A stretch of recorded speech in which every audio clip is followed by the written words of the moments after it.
ஹalleluya ஹalleluya. கர்த்தர் நல்லவர். ஹalleluya. வேதம் சொல்லுது கர்த்தர் நல்லவர் என்பதை ருசித்து பாருங்கள்.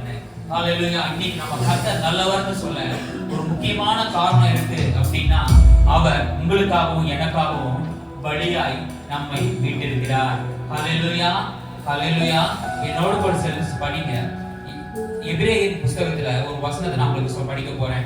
எபிரேயர் 9:12 வெள்ளாட்டுக்கடா இளங்காளை இவைகளின் ரத்தத்தினால் அல்ல தம்முடைய சொந்த ரத்தத்தினாலும் ஒரே தரம் மகா பரிசுத்த ஸ்தலத்தில் பிரவேசித்து நித்திய மீட்பை உண்டு பண்ணினார் அப்படின்னு வேதம் சொல்லுது. ஹalleluya. கர்த்தர் எப்படி தெரியுமா சொன்னாரு?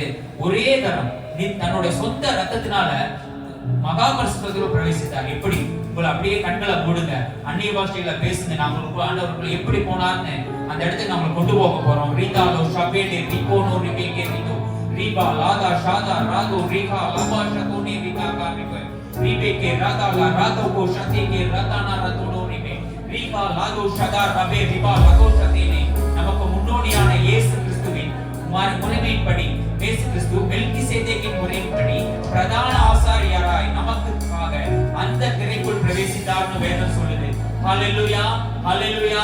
கிறிஸ்துவோட சத்தியனே ஆண்டவர் உங்களுக்காக எனக்காக 39 முறை வாரினால் அடிபட்டவரால் தன் சரீரங்கள் தசைகள் நாடி நரம்புகள் கிழிக்கப்பட்டவராக ரிபாலோ சத்தியனே ரிகனா ரத்தம் சொட்ட சொட்ட சொட்ட மகா பரிசுத்த ஸ்தலத்துக்குள்ள போகும்போது ஜனத்துக்கும் தேவனுக்கும் நடுவாக இருந்த திரைச்சிலைய இரண்டாக கிழித்ததுன்னு வேதம் சொல்லுது.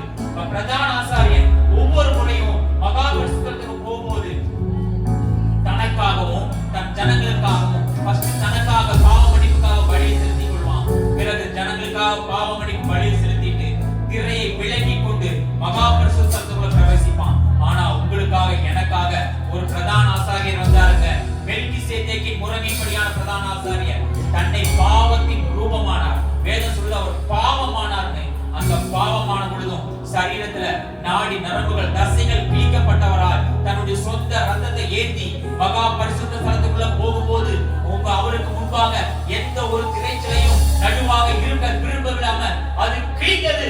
உங்களுக்காக எனக்காக கிழித்தது.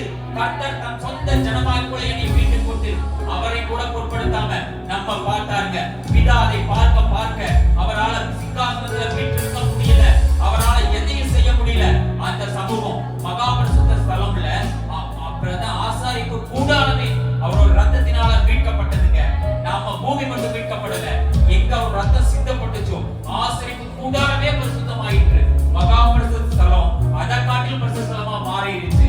காரணம் இயேசு கிறிஸ்து தன்னுடைய சொந்த ரத்தம் சொந்த சொட்ட சொட்ட சொட்ட சொட்ட சொட்ட மகா பரிசுத்தத்துக்குள்ள பிரவேசித்து உங்களை மீட்டெடுத்திருக்கிறார். மனுஷனுக்கான ஆசாரிய முறைப்படி அல்ல, மெல்கிசேதேக்கின் முறைமைப்படி ஆவிக்குரிய மண்டலத்து மட்டுமல்ல பூமியிலையும் உங்களையும் என்னையும் மீட்டெடுத்திருக்கார். அந்த தேவனை கொண்டாடுறதுனாலதான் நம்ம சொல்றோம் கர்த்தர் நல்லவர்னு. கர்த்தர் நல்லவர்னு அப்படி ஒரே குமாரன் தந்த காட்டிதான் வேதத்தை நம்ம ருசிச்சவர்களா சொல்றோம். நினைச்சு பாருங்க, யார் செய்வா இந்த பாக்கியத்தை? நமக்காக செஞ்ச கர்த்தரை கரங்களை தட்டி ஆண்டவரை மகிமைப்படுத்துவோம்.